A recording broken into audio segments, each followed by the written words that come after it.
Hello, everybody. How are you guys doing? We're so excited to be here tonight, and thank you guys for venturing out. I know it's Memorial Day weekend coming up, and a lot of you are all ready to hit the beach if the weather cooperates. Oliver, first, I need you guys to make him feel okay. He's used to taking pictures, and I always have my kids do this. I want you to remember this moment because you won't share it with anyone else. So close your eyes and take a snapshot of how you feel, and so that you're in the presence of this. And I want you guys, if you have cameras, get out your camera, and I need him to pose, because he needs to know how it feels. He's taking everybody else's picture. Okay, come on, show us your good side. Look at them. I'll do my best. Okay, okay. No, this is definitely not the position that I'm expecting. He claims he's shy. So we're gonna get started because he has so much going on. So we're gonna start by, I'm gonna go through briefly a few things that we do know about you. You were born in Chile. Mhm. You are one of two children born to some extraordinary parents. Your father was in the military and an engineer, and you did not want to follow in his footsteps. Your mom was trained in English, and her biggest job was the greatest job, keeping you and your sister in line, correct? That's correct. And she's still doing that. You have a nephew? Yeah, I'm still doing that. Yeah. The new generation. So now, one of the first questions that we're going to ask, I want somebody in there to remind me, just say, when did he get his master's? If I forget, just yell it out. First, tell us how on earth did you start in Chile and end up in the USA?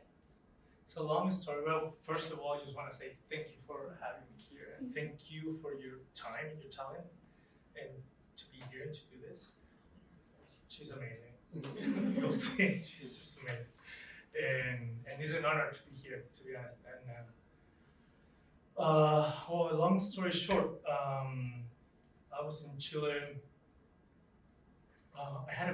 The last thing I did in Chile, I had a business, and it was a store. It's an audio store / Apple store, and we got robbed 3 times in 1 year, and we couldn't keep it open.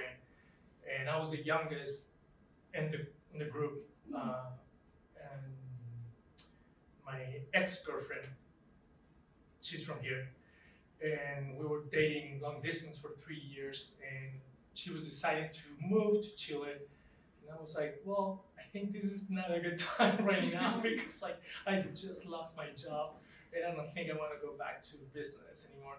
I want to do something else. And she was like, well, I'm gonna maybe I can continue my studies. That's something that I want to do. And I was like, well, I'll follow your steps. But of course, we moved here, and I moved here with no English. I was 30 years old. I was 15 years old, so you can do the math for me. And so, yeah, I mean, that's the beginning of my moving situation to the US. Okay, he moved to the US at 30. Someone, what did I tell you guys to remind me about? When did you get your master's? Okay. Now, I don't know about you guys, but I am still learning the finer points of American English. You know, like fixin' to, finna, fair to middling, Ewins. What on earth?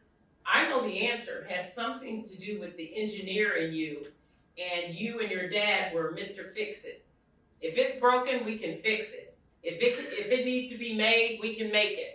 So I think some of that, it ain't bragging if it's true. What made you think we are still trying to learn English, and you learned English in how many years?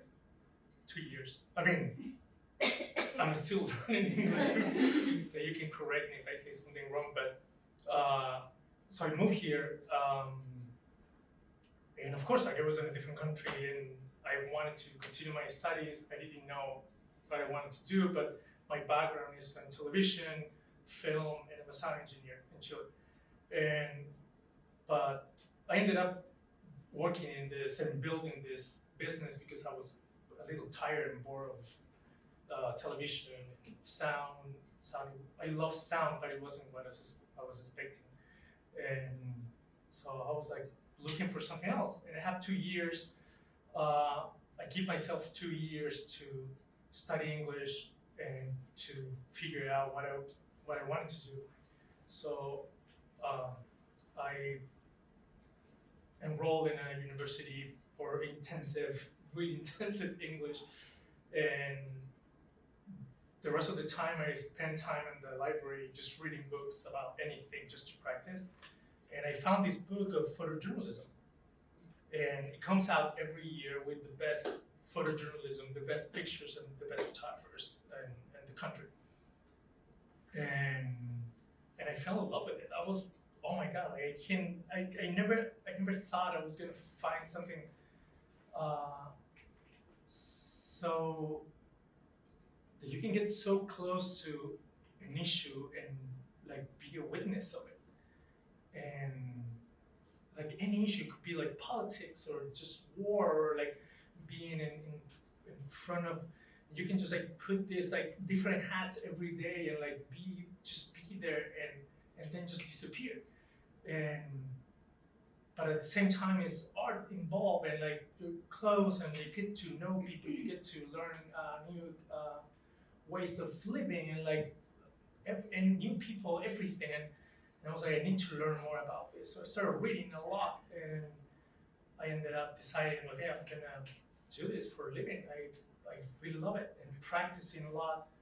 And that's when I decided to study, like, to do my master's in photojournalism. And how many years of English did you have at the time? 2. And I applied. I didn't know. I was like, I don't know about you. I was feeling a little bit like an underachiever before. Thanks, Oliver. Thought you were supposed to make us feel better. You said something that to me speaks to Sitar. How many can remember the librarian who told you, shh, this is a library? It was sacred ground. Through books, you uncovered your destiny. Sitar does the exact same thing. Come here, our doors are open.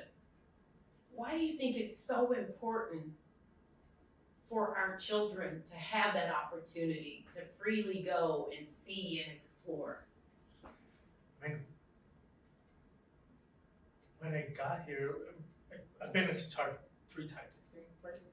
But the first time I got here, I was like, oh my god, this is like a toy store. This is amazing. We're just walking around. It's like it's like when you go to, I don't know, even when you go to an instrument, like in the shop for instruments, you don't even know how to play. I didn't even know how to play guitar, but I was like, oh my god, just wanna like try it, and you can do anything.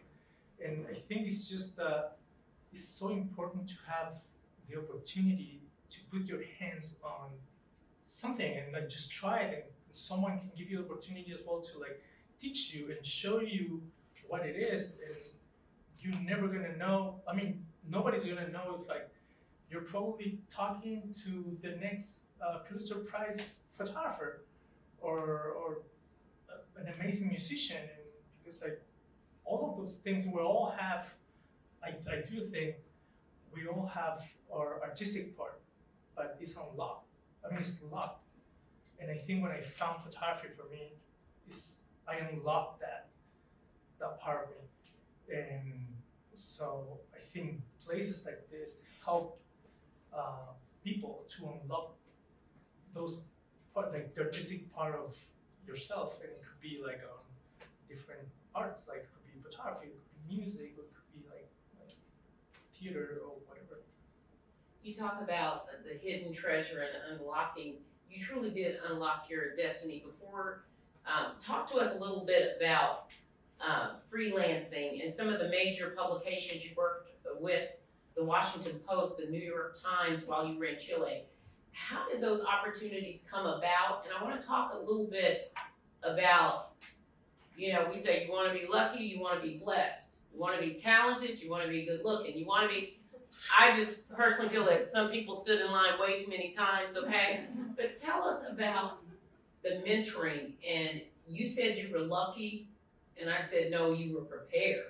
But tell us about what you consider what made you lucky. Well, I think I spent a lot of time thinking that I was lucky in a lot of ways, but of course, like there's a lot of hard work behind this, and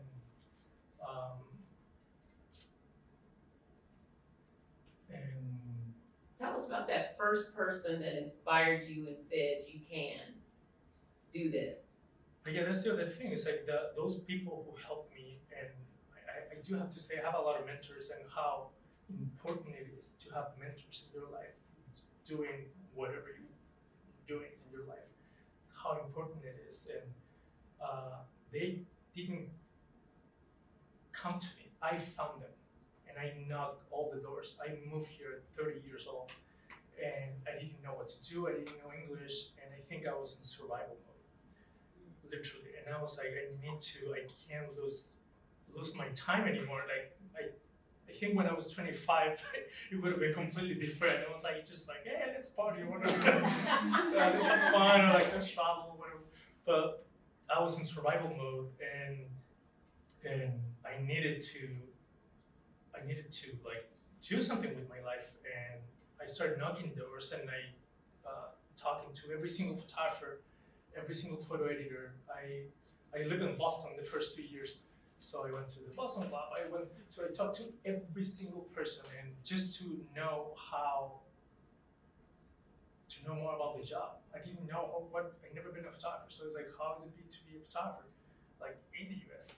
And so they were just telling me everything about it. And some people, you just have the connection, like with anyone, that sometimes you click with someone, and that person becomes your mentor. But you will never know if you don't go there and like knock at the doors. And so luckily I found and I have this big network of people that have been helping me, and still now, like when I talk this new job, I talk to 5 of them, and I need advice, like what do you think, and I need to make the right decision about it, and they've been helping me, and I think hopefully they're going to be helping me for the rest of my life with anything else, any decisions.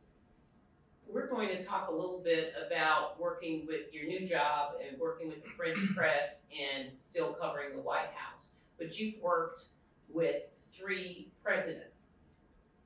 But there's one job you had that is really a job that we paid him to do. Tell us about being the official, basically, photographer for the Biden administration for 2 years for the Biden family. Tell us what was that like, being so up close and so personal? I think I haven't heard that from like right after it happened. I think I'm still trying to get my head around it because it happened so fast and everything happened so fast. And for someone who came from Patagonia, like I never thought I was gonna ended up being the official photographer at the White House. And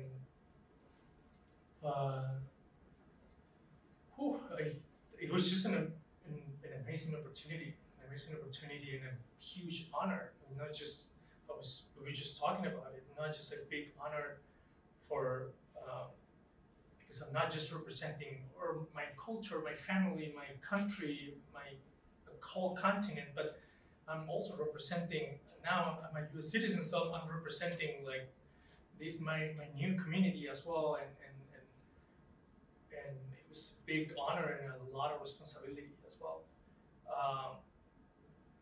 to get that job. But I think it was a lot of work.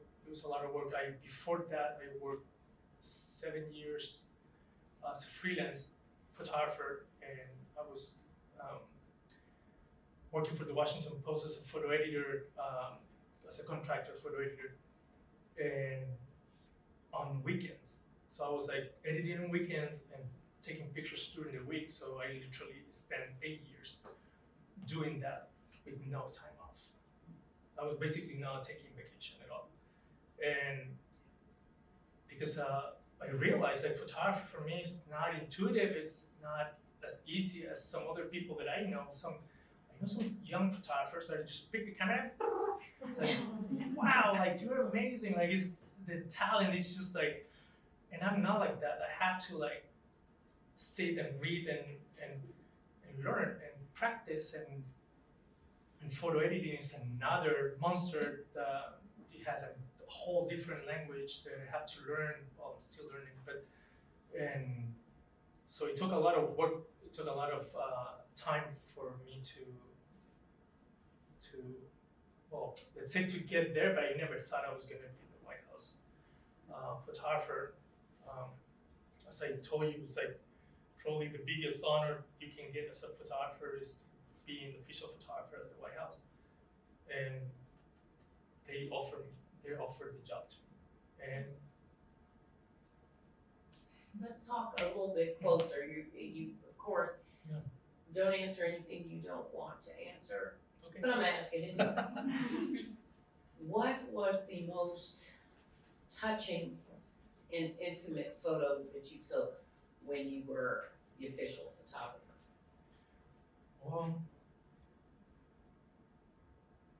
the funny thing is like those moments happen when I didn't take a picture because I couldn't. Or but speaking of pictures, I think every time I was in front of the president, the first lady, backstage, there was nobody else. It was just me and them, and I was literally with my cameras on my shoulders, and there was music in the other room. They were dancing. Nobody else was seeing it. So I was literally like with my camera like here and like just trying to flip the screen and like and then put it back in. Like moments like that, and like human touch, and all the time that I spend with grandkids or his daughter, and like moments like that, I think is like probably the most. I'm gonna ask you just for a little bit of a break, and you can say no again, but I'm still gonna ask. We never had our photographs taken by a White House photographer, so can they just strike a pose and you take a picture just so that they can say it, because they just need bragging rights. Just grab your camera, give me your iPhone. Guys, come on, get ready.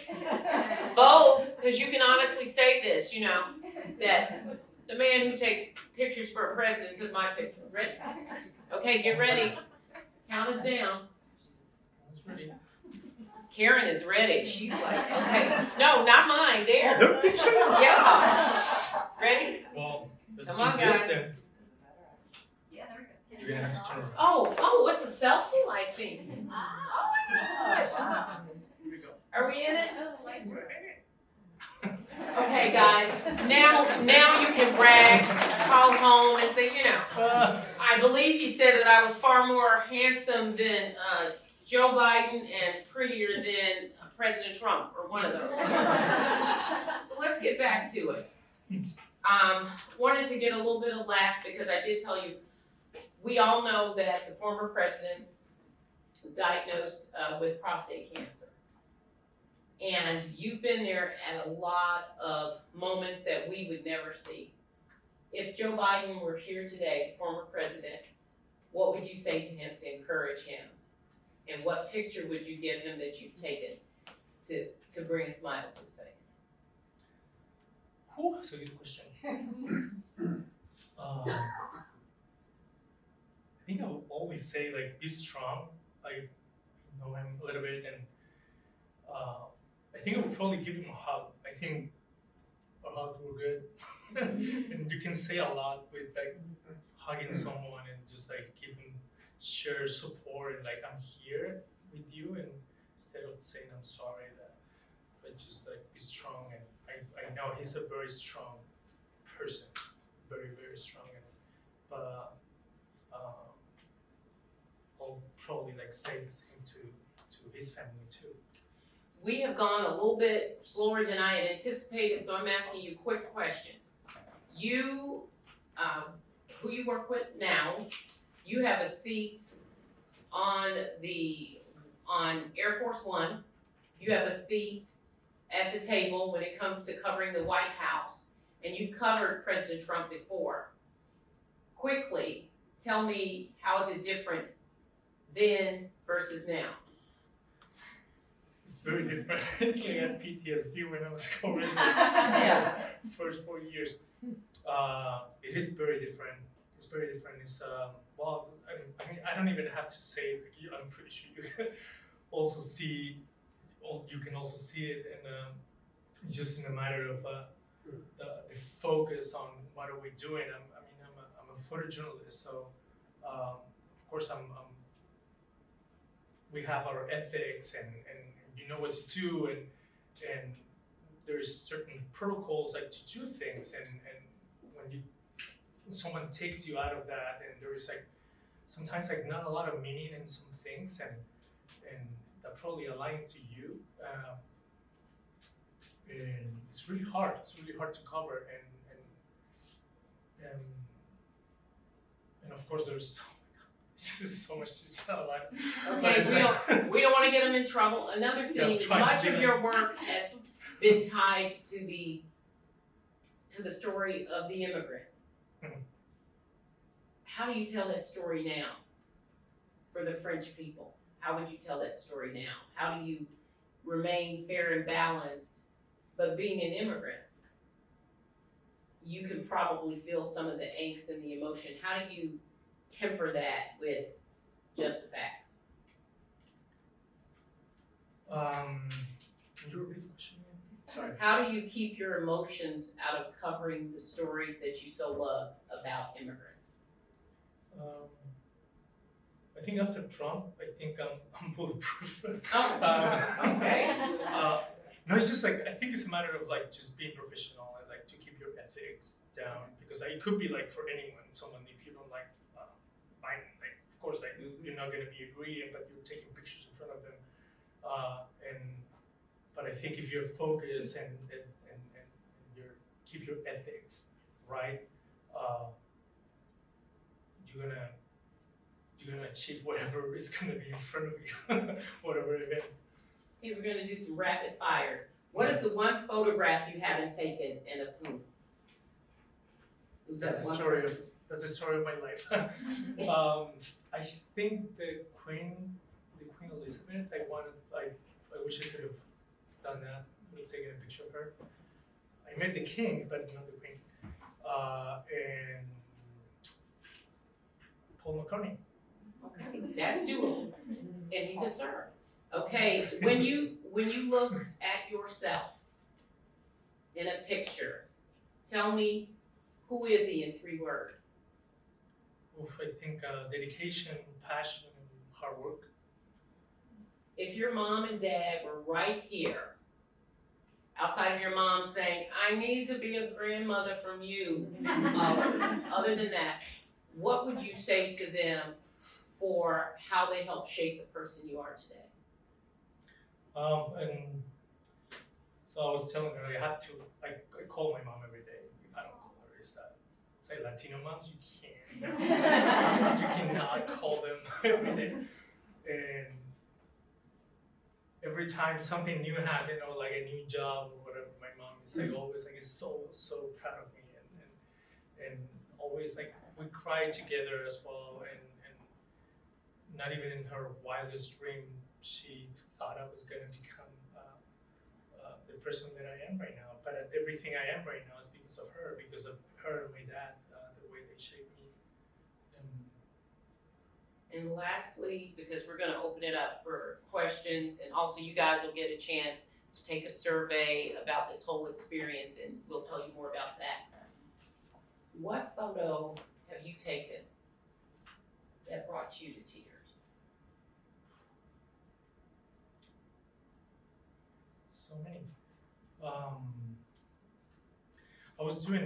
I've been doing a lot of, so before I work at the White House, I pick, every year I pick an organization to work with as a volunteer and I help them to create an audiovisual project, and of course for free. But I mean, for free, I was like one. I was getting more from it because I was learning something, and I just picked an organization, pick one program, and just go for it. That I have nothing to do with it, and just learn from it.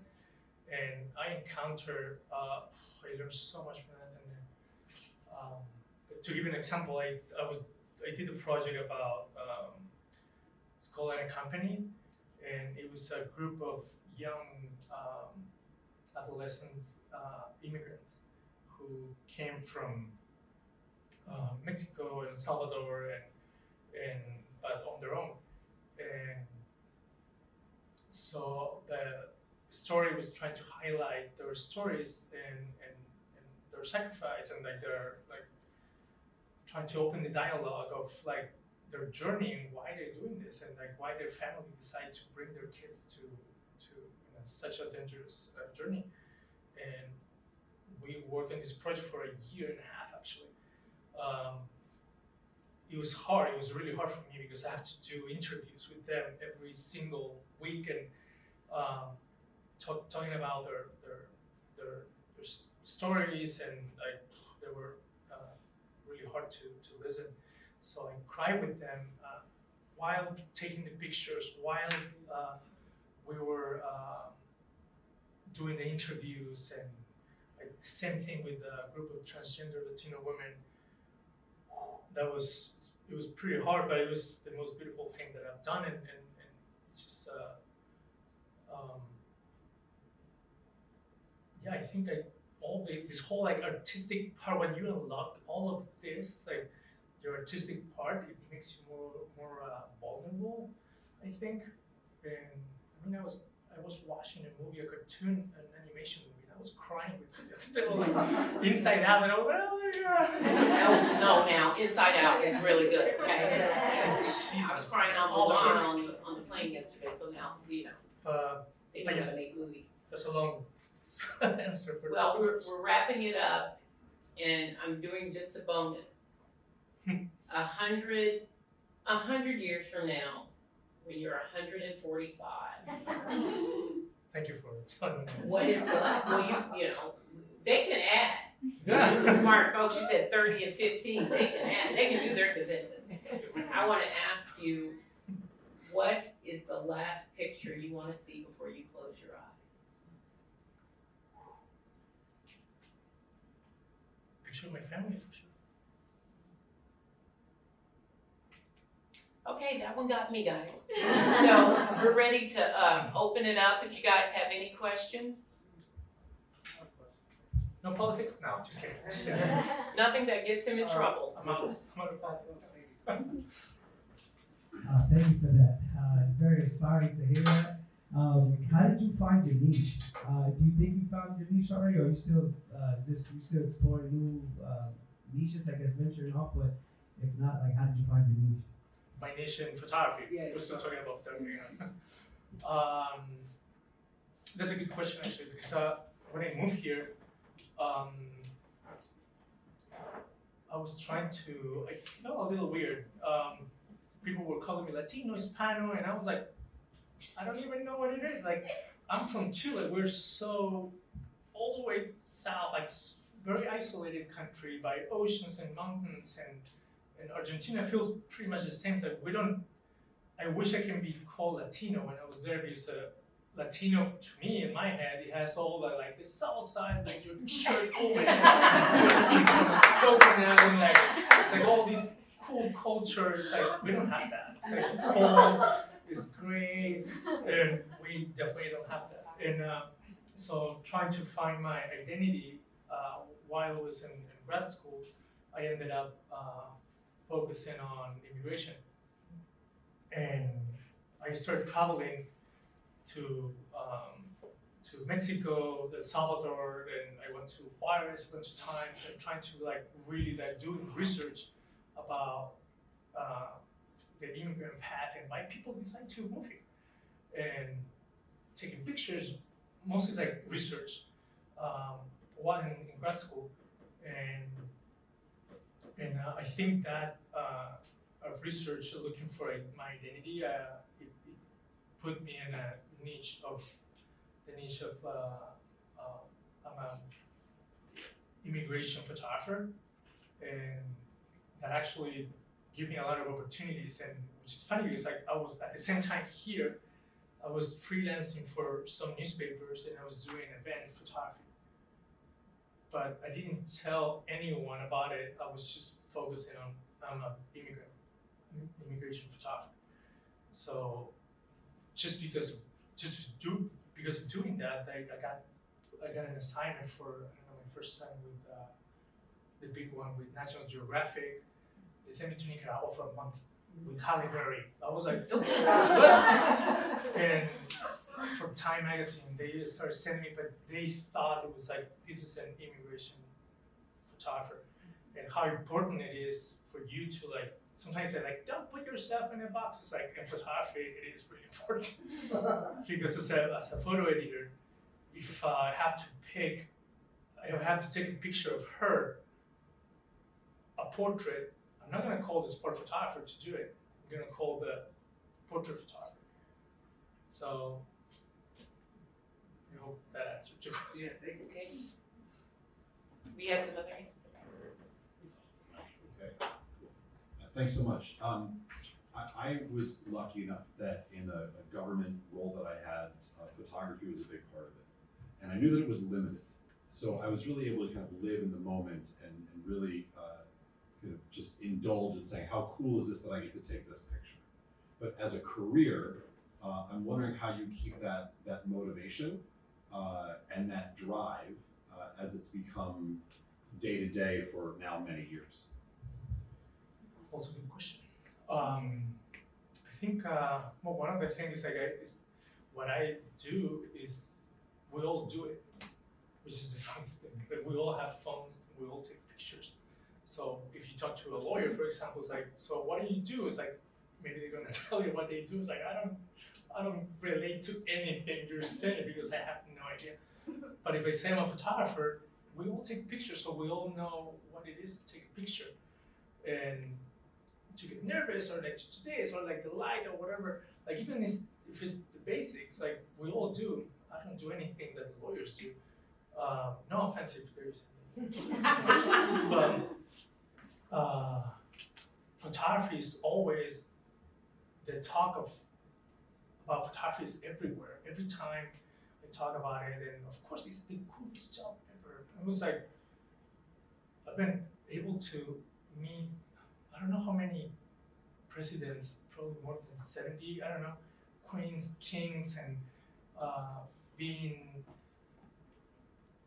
in I don't know, war zones and oh my God, learning from so much from people, like spending time like with the like people who have nothing but at the same time have so much.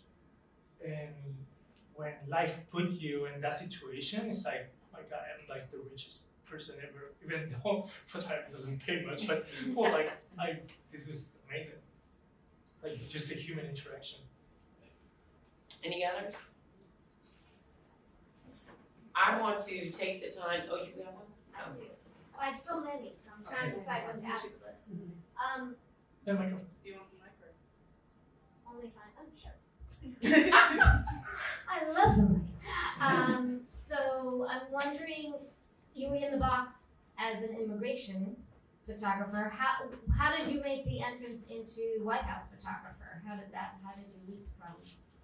I wanted to work eventually at the White House just because it's like, why not? It's like, it's an option. It's like right here, like a couple of blocks from my house. And I think I put myself in it. I just talking to photo editors and just like, please give me an opportunity. And then they give me an opportunity, I never get out of there. I never been there for 10 years already in the White House. I literally put myself in it. But because of the same thing, it's like immigration, working on immigration, everything it was taking me into the politics and policies and like how things are made and why people are living this way and why this is happening and why immigration is broken in this country, like why, and so everything it was taking me to the Congress and of of course, to the White House. So We're about to wrap things up. This is our last question, Karen. Do you have a heightened sense of responsibility? Do you feel sometimes the pressure to tell the stories that you tell through your photography? Like, can I get this right? Can I communicate what is happening here that will resonate with other people? I feel a very strong responsibility to do this job, and I think we all should, as members of this society, as an artist, as a professionals, I think we all should have the responsibility to help each other and to help our community. And like whatever it is if it's a small community or a big community, but I think we all should have that responsibility and to live with it. And of course, as a photojournalist, it's speaking of like the ethics, it's everything. There's a really thin line between how to portray someone and I every day I work on that and trying to like be the most like a truthful photographer that I can in order to portray the person that is in front of me. It could be President Trump, or could be a person in Haiti, or anyone. So yeah, the responsibility is big. I feel it in my shoulders every day for sure. Well, we thank you first. Great work.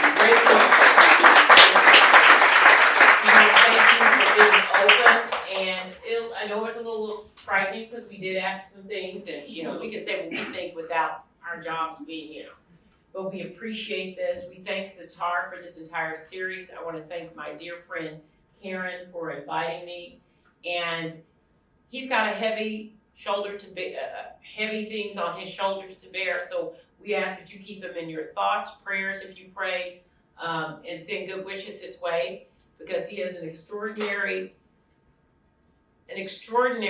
mission to document something for posterity, and it's an incredible honor, but as Karen said, it's an incredible responsibility. So we thank you for it, and you guys should have some surveys to talk about it. If you can help Sitar in any way, of course, they are needed, and we just want to thank you guys for coming out.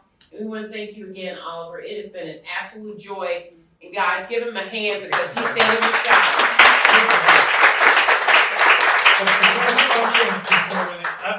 Actually, because of your question, Karen, Yes. today I was in a coffee shop and I was writing some thoughts and notes, and I wrote this. Actually, it's just your question. Thinking about like our responsibility, and I think we have our responsibility to use these passions that we have, and to help our community, our people, and especially to those voices that have been denied. It's in our hands to speak up and speak out and keep our culture alive. And it's up to us to care for it and to make it grow.